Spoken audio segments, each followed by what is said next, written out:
Ask Mother questions. Ask Mother. Have questions. Ask Mother. Ask Mother. Ask Mother. Ask Mother. Ask Mother. Ask Mother. Ask Mother. Be enlightened. Be empowered. Be encouraged.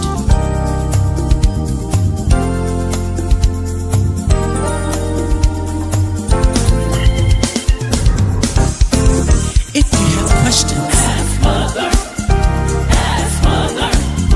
Ask Mother. If you have questions, ask Mother. Ask Mother. Ask Mother. Ask Mother.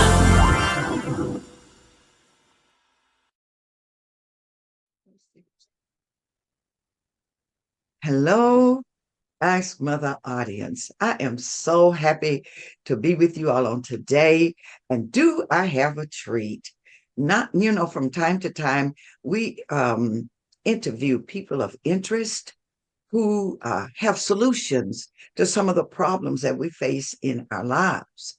Well, today is a wonderful opportunity that we have to introduce to you and get to hear some of the solutions that are plaguing of the problems that are plaguing us. Today, I'm introducing you to Dr. Reginald Caldwell. This man has matriculated in and made himself available. He has obtained his terminal degree, and he works in the area of need. And I thank God so much for him. And because he has worked in that area of need, he does know some things that's going to help us. And so would you help me to welcome Dr. Reginald Caldwell? God bless you today. Hello there. Thank you very much for that great introduction. I don't know if it's that needed, but I'll take it. All right. We're going to talk to you today. Dr. Caldwell is going to talk to you today about helping boys succeed. And tell us about the demographic that you work with, Dr. Caldwell. And tell us also how you came to work with this group.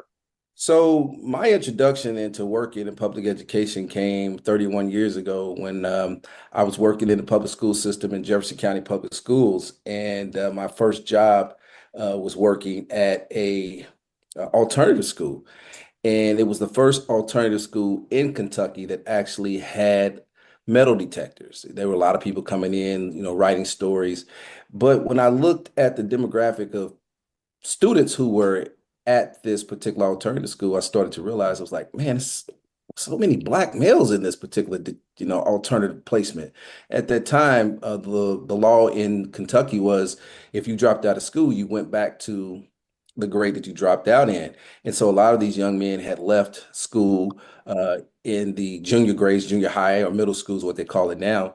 And they would come back and they would have to be placed back in middle school. So this middle school would have this high level population of 16, 17, 18-year-old young males who were terrorizing the middle schools that they went back to. So they ended up opening this middle school. They came back and, our job was to at least provide some type of education so that once they, left that, they could either graduate, go to high school, or, whatever opportunities that we could provide for them, GED programs or some type of alternative vocational technical programs once they finished, that would be available to them. But my main concern was there was so many, Black males and they were gang affiliated. A lot of them were homeless. They had been adjudicated for so long. They had not been in public education for years.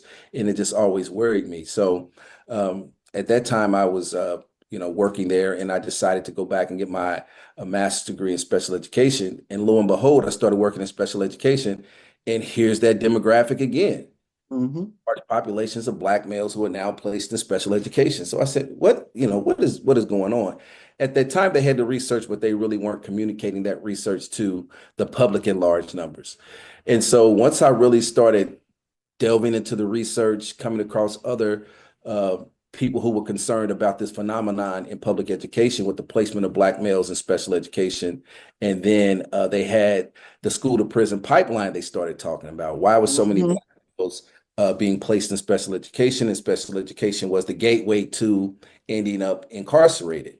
Right. And, they started looking at reading scores of young Black males. And they start to say, well, if he's not reading by fourth grade, then he's at risk of being incarcerated by the time he's 18 years old, because he begins to look at the fact that I can't read, I don't have any skills, so why do I need to be in school? And so they started saying, well, by seventh grade, that's when they start thinking about school as a non-factor in their lives. And I'm like, wow, that's correlational, because the kids I work with, most of them who had dropped out of school, who are now back in this alternative school, they are now um, 17, 18 years old, but they left school in middle school. So it all began to make sense. Mm-hmm. So that was my initial journey. And then once I really started to see the significant impact of it, I said, well, let me dig deeper. And by that time, I had gotten into gotten into my doctoral work and started working in higher education, where you really get access to all the research, and Okay. it began to make sense. And you began to ask yourself, is this, by accident, or is this by design?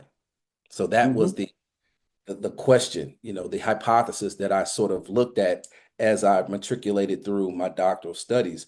Is this, by accident, or is this by design? And as you began to look at the research, you began to look at the data, you began to see that this is all by design.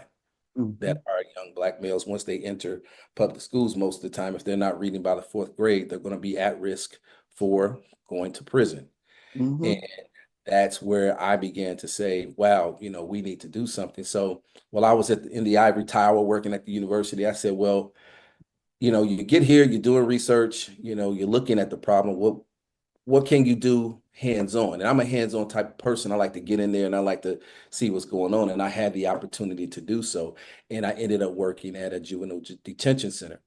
And from that point on, I was able to look at the research that I had studied at the university level, but also implemented in the alternative program in the jail system for young males.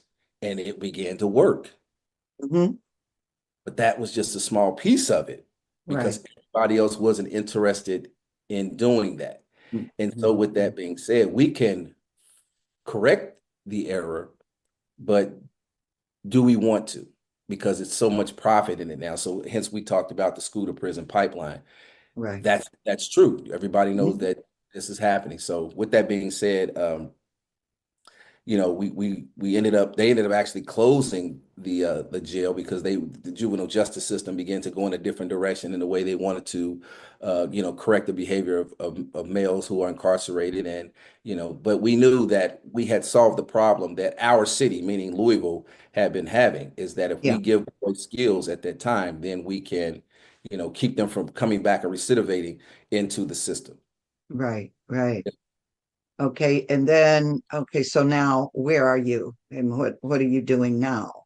So after working for Jefferson County Public Schools, I ended up, having the epiphany during the pandemic. We were all sitting still, and I was just kind of like, man, I want to get back to the place where I enjoyed the most. And I ended up moving back to Florida. And lo and behold, worked in a middle school, and I worked in two high schools. And guess what? We still have the same problem here in Florida. So Yeah. then you start to make these correlations and understand this isn't just something that's happening in Kentucky. This is Right. something happening all over the United States. So Right. if Yeah. your hypothesis is proven, we do have a school to prison pipeline that's impacting, at-risk males in our public school systems. Mm-hmm. And Yeah. so I want you to talk about some of the methods and strategies to improve school success for at-risk males. So as I began to look at the research, there were 7 critical areas that we really needed to think about. And Mm-hmm. one was the increased mental health services that we lack in our community for our Okay. males. We had to understand that there's so much trauma, systemic police, violence that happens, everyday discriminative, practices that happen in our society that impact our young males, but they don't have the mental tools to handle these daily Right. interactions with the people or the system that is causing them this type of mental distress. So we started to realize that number one, we needed increased mental health services. And then I Okay. looked at number two, it talked about the fact that we have limited access to mental health resources. One of the things that we don't have are Black psychiatrists. Not only Uh-huh. do we not have enough Black psychiatrists, we don't have enough Black male psychiatrists. And I looked at the Yes. data, and the data stated that only 4%, this is the American Psychological Association reported this and said that only 4% of the psychiatrists in the United States are Black males. So we don't Yes. even have enough. So we know if you see someone who is in a position that can help you, then you're more likely to create a relationship with these individuals. Absolutely. Yes. So unfortunately, when we don't have these type of people who are in front of us, we don't generally open up, and we don't know how to because we don't have access to these people in our communities, these mental health specialists. Okay. So since we don't have enough and we don't, and for those that we do have, we don't have access to them, what are some alternatives Well, that we, some of the alternatives could be for us as males, if you don't have a Black male psychiatrist, that you can seek out a Black female psychiatrist, or if you have help with someone that you're connected with, they can really kind of walk you through the process of finding someone. What I learned also was when you're looking for a psychiatrist, you should look for a psychiatrist the way that you're looking for a vehicle. You have to take a test drive with that person. The way you walk around the car, you kick the tires, you open the Mhm. door, you look for things that are making screechy little noises because you have to make sure that person is a fit for you. So we have to find other people, maybe an advocate who's in your family, maybe you have an advocate who understands the importance of mental health that can walk you through the process and hopefully pair you with someone, not always having to be, of your own ethnic background, but these can be people who are really serious about closing the mental health gaps that we have in our communities. And that's the reason why we really need advocates who are out there, talking to our young people in the schools, realizing that our kids are really having some problems that are impacting them socially and academically in our schools.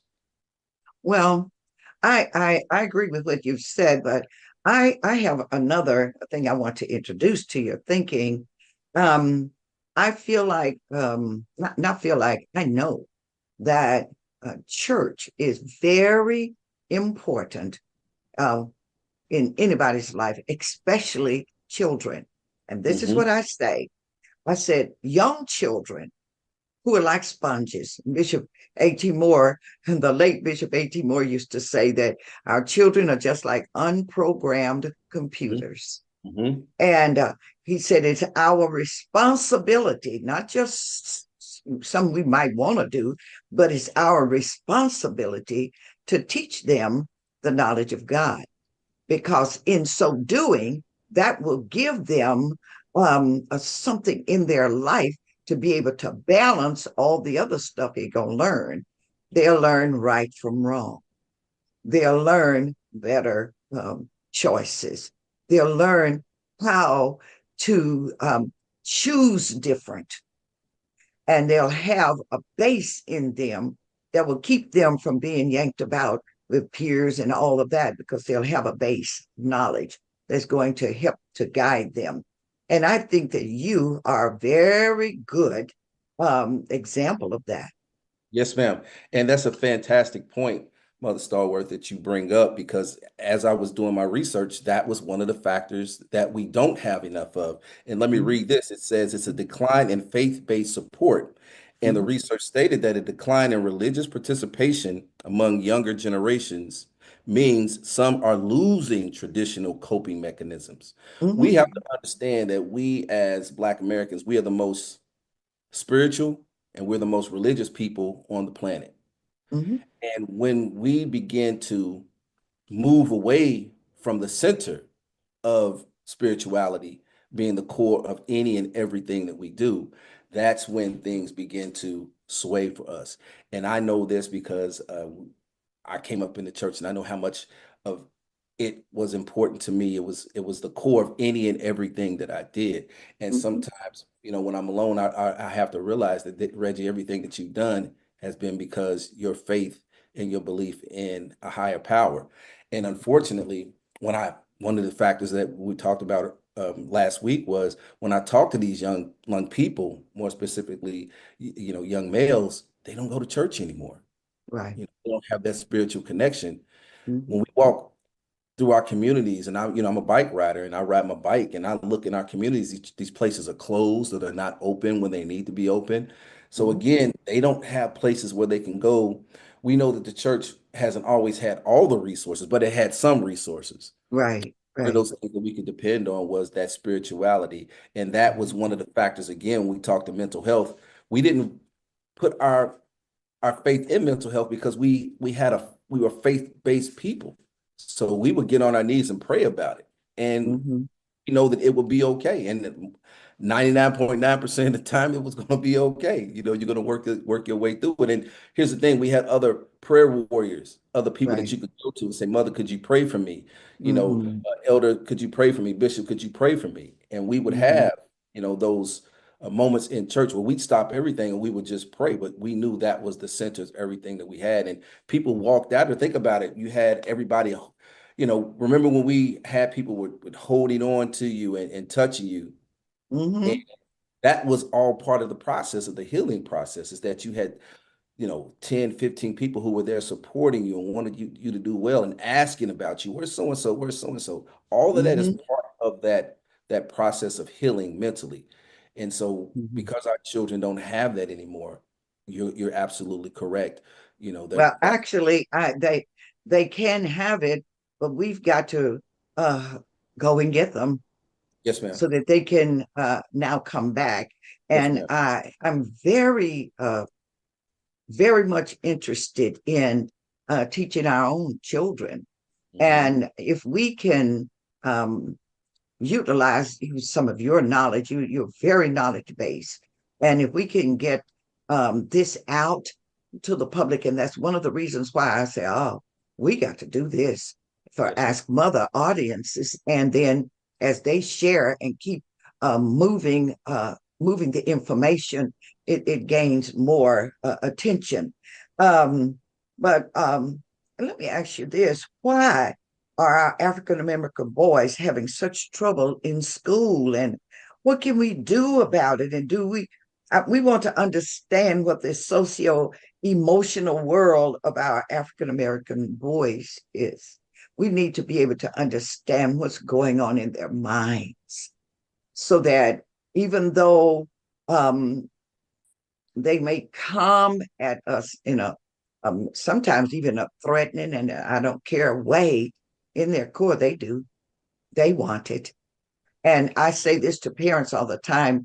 I say, your children may balk and stamp and stomp around about a structure, but they want structure. They Mhm. need structure.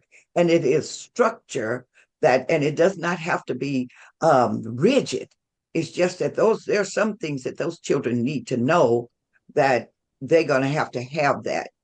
When I was growing up in my generation, Dr. Caldwell, education was drummed in us Mhm. because I came up during the Jim Crow era, Mm. and Mm. and and when I graduated high school, Mm. in my hometown, there were black school and white school, Mm. and I graduated in 1965. It was still black and white, Mhm. and only in 1970 did the school system there in my small hometown merge.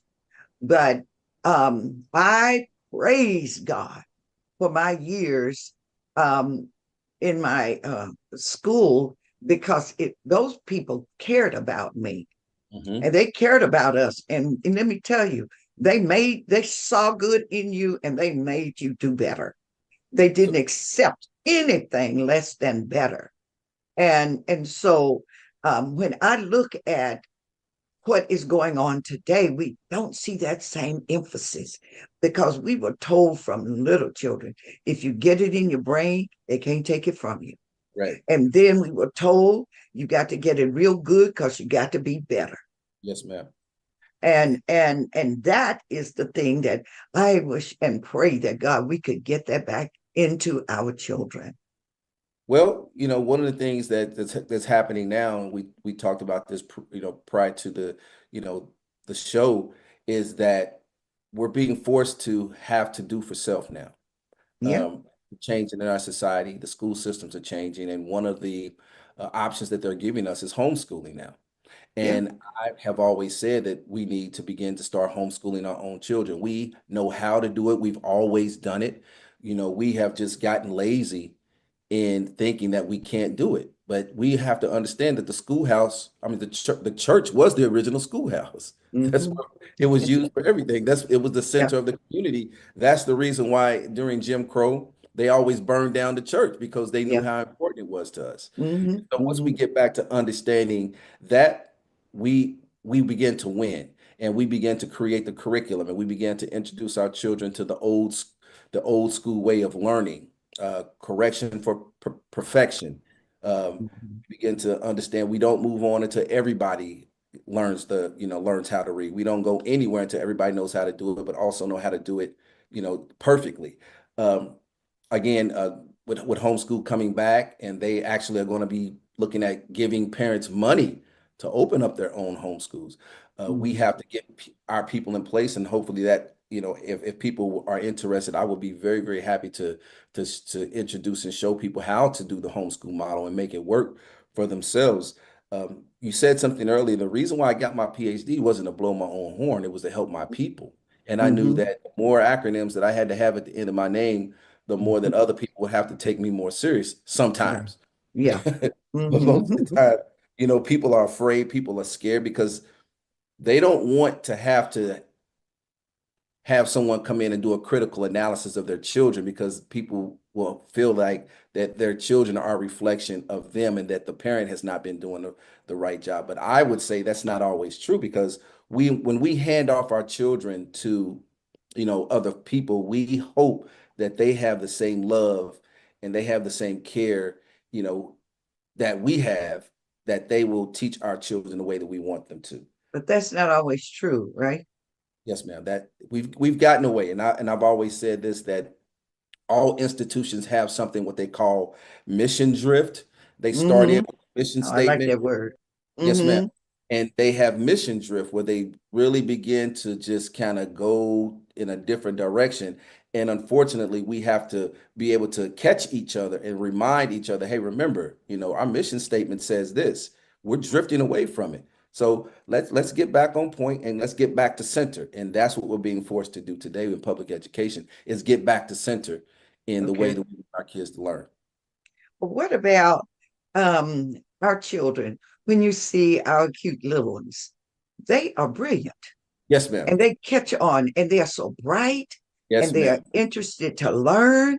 And, they just devour learning. They want to learn, they want to know. And then we send our delightful, uh, energetic children that want to learn to school. And we find out that they underperform. What is it? Why is that?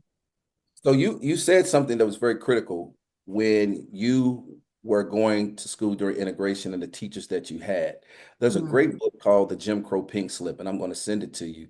And you could Okay. actually, if you have the opportunity, download it on audiobooks, because she tells the story of Take it how down.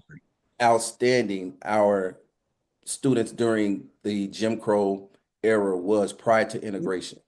That the Hmm. reading and math scores were so high, Hmm. but when they entered these integrated schools, they plummeted like Hmm. overnight, because you Hmm. you began to see that the people in those classrooms didn't look like you, and most of the time, not all the time, they didn't even want you there, and so Hmm. they would isolate you and teach you and not give you the necessary skills to go out and to handle the world. Now, some of us were already prepared, and it didn't really make that much of a difference. But as the years went on, we began to see a significant drop off in the teachers who look like you, Black teachers. We began to see Black administrators drop off. And now we're moving into, we're in the millennium now. You rarely have Black males who are in public education. I came across a statistic and it said that of the let me pull that statistic for you because it's very significant. And it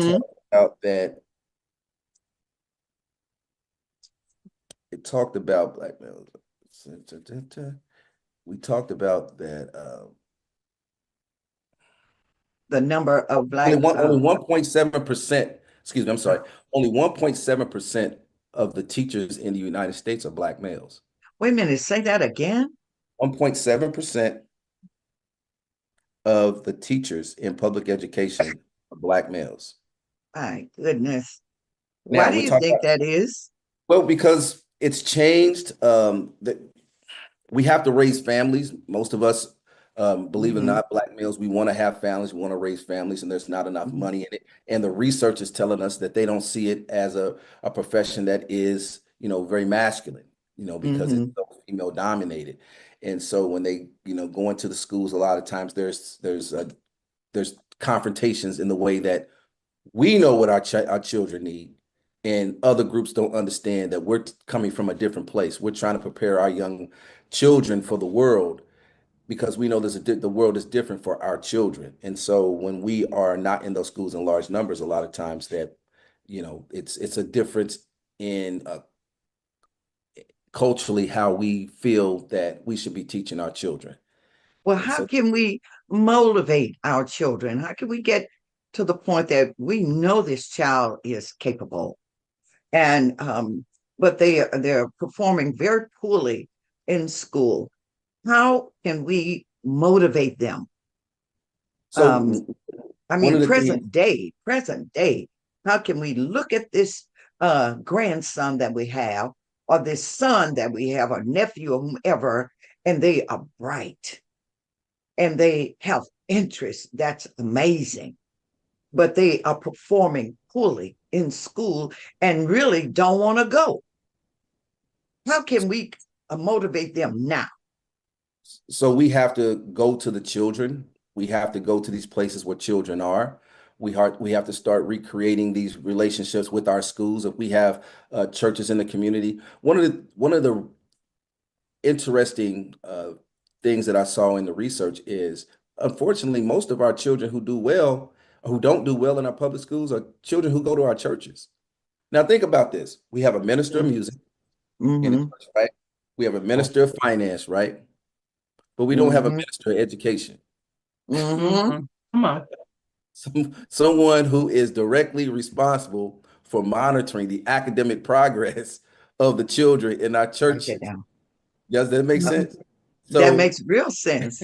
so you don't have someone in your church who's monitoring the grades of all the kids and Yeah. talking to the parents, being the advocate. Think about all of the retired educators, principals, assistant principals, teachers, special education teachers that are in our churches. And Mm-hmm. they want to come back into our schools, but we have to get back to advocating, meaning our ministers, our preachers have to go to these school board meetings and say, we want to have a direct relationship with the school board where we are working hand in hand with Mm. Write children that down, Lord. and our parents, because that's the disconnect, is the Mhm. communication part that's not happening. We're not going to these school board meetings. We're not being involved in the parent teacher conference meetings. We have to begin to introduce and figure out how to reintroduce fathers into our children's lives.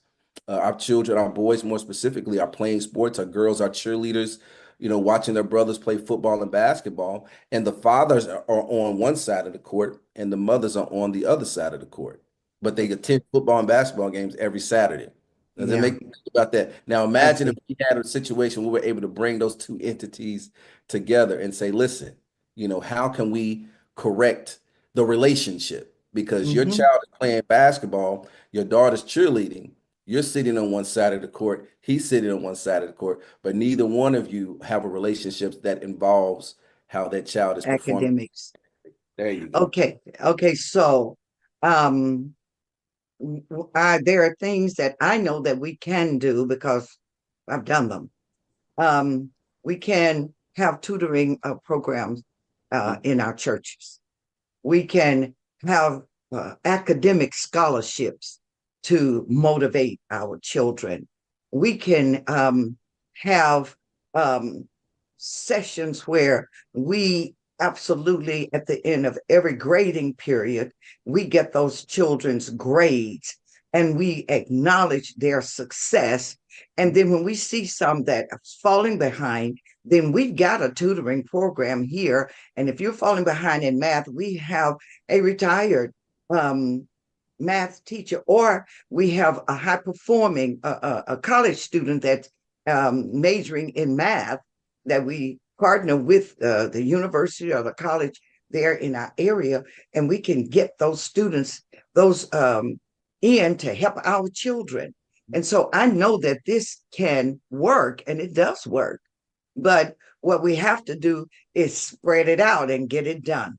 And sometimes those situations, if a leader dies, that kind of situation sometimes is one of the first things that fall off. But what we should really push forward is to bring all of that to the fore, because until we do, we're going to keep losing our precious children. And early too as well. I've always said that the church should never be closed. It should be open Sunday through Sunday, and we should be in the tutoring, teaching. Again, we have too many of our retired administrators, our retired teachers who are just sitting at home, don't have anything to do. They spend their first 90 days in front of the TV watching the stories and watching sports and ESPN all day. But by that 121st day, when they can really get out here and start working, we need to start coaching them and getting back into our churches and doing some tutoring. They still can to come in, an hour to a day each week, but we have so many that we can create our own programs, our after school programs. I always said this, and this is interesting. I said, if you look at other religions, I say you look at the Buddhists, you look at the Catholics, you look at the Muslims, you look at the Jewish community, they all have a place of worship, but they also have an educational part building that's connected to Yeah, their place of worship. We're yeah. the only people who don't have that. And we have to get back to that, is opening up, our places of worship and operating just like a school does, because we're losing. We're losing. We're at the bottom of every area in education when it comes to reading, when it comes to math, science, social studies. We're not doing well. And more specifically, our Black males aren't doing well. And they're leading in dropout rates. They're leading in suspensions. They're leading in not choosing college as an option in middle school. Our girls are outperforming our boys. That's great, but we got to get our boys to catch up to our girls when it comes to graduating from high school and making college a likely choice. So there's so many things that we have to get back to fundamentally when it comes to the church as well. But we can cure the problem. It's very, very easy. It's an easy fix. We just have to get up and just do it. It's Let me 5 ask you this. Yes, ma'am. Do more African American boys than girls in your classes chronologically underperform? Our boys do, because they don't have the people in front of them. They don't have the people who look like them in front of them.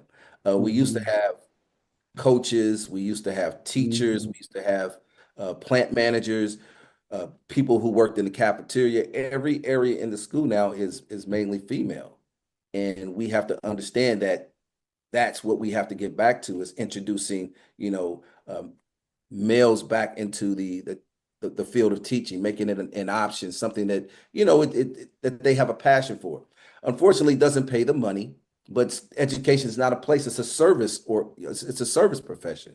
And so if you're going to be in teaching, you have to understand that it's about your passion. It's about giving back. It's not about, making millions and millions of dollars. Yes, ma'am. Okay, so talk about the maturity level of our little boys and how we can work with them. Because if you, well, let me just let you talk about that, the maturity level of our boys as it relates to them just being able to recognize what's important for them at a particular age. I always use the analogy of reading, how I was introduced to reading. Mhm. The environment that you create for that child at home is the environment that they're going to adapt to. And I remember my mom was a domestic. She cleaned houses for a lot of, rich white people. But I remember she brought home these white people were throwing away these encyclopedias. And she brought home these beautiful encyclopedias, and they were in color. And I had never seen anything like that before. They were black and white, Mhm. and some pictures were in color. And it was the most magnificent thing I've ever seen. But there were these little things on the page that I didn't understand. And so my sister would come home and she would teach me my ABCs and my one, two, threes, and then she would teach me little pieces of words. But then once I started school, I always went back to the encyclopedia, and those little symbols began to make sense to me. Those pictures Right. began to make sense to me. So the Yeah. introduction of reading, number one, has to be done at an early age, because as Right. soon as our children come out of the womb, we should be teaching them. We should not be Mhm. giving them an iPad Mm-mm. unless it's for educational reasons. You've pre-programmed it, no video Mhm. games. We Right. should we should have all of those things already in place. Tell your girlfriends, tell your homeboys, don't buy me no clothes. If you're going to buy something for my child, buy him books. You Yes. understand? Mhm. We have to create those print-rich environments at home where everything that's in that child's life is opening a book, smelling the pages, knowing you open a book, from left to right, you read from left to right. All those fundamental things that we have to understand that introduces a love of reading. Yes. Then what I said, a love of reading. And once you get fundamentally the love of reading in your life, everything else comes easy to you. Yeah. Everybody who's been successful tells you that they always loved reading. And once they had Yes. reading in their life, everything else just made sense to them.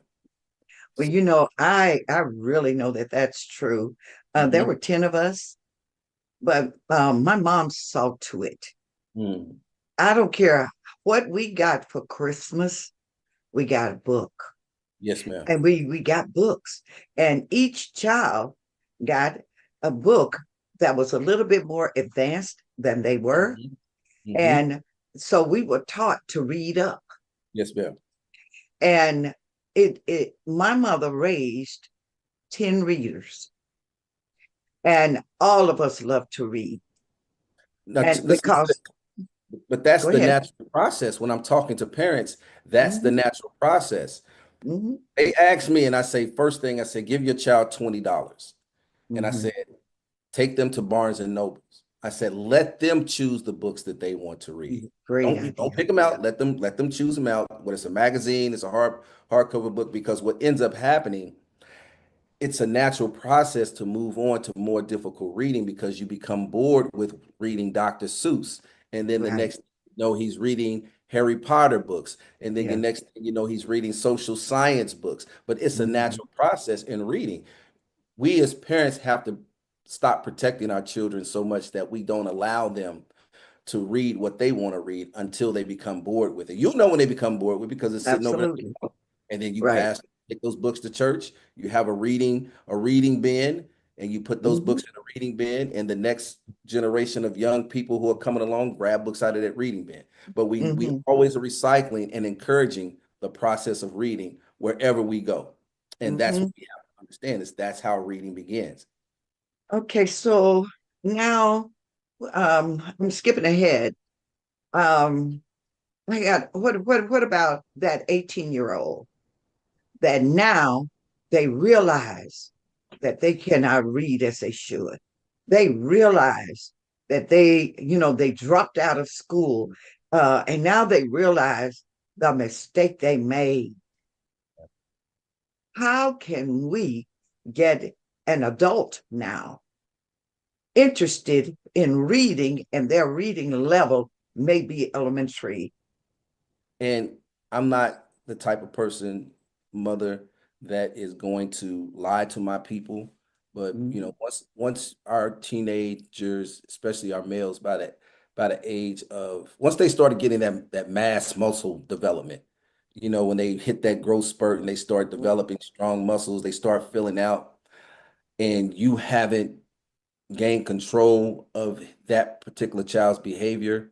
By the time they get, 13, 14 years old, when everything is, yeah, no, uh-huh, and they can't give you direct eye contact when you're speaking with them and they begin to drift away from your home discipline, hey, get in there and clean your room, and they don't move on the first command, and you got to tell them 2 or 3 times, that's when we have to understand that we got to really do some intensive behavioral change in that Yeah. home. You know what I Yeah. mean?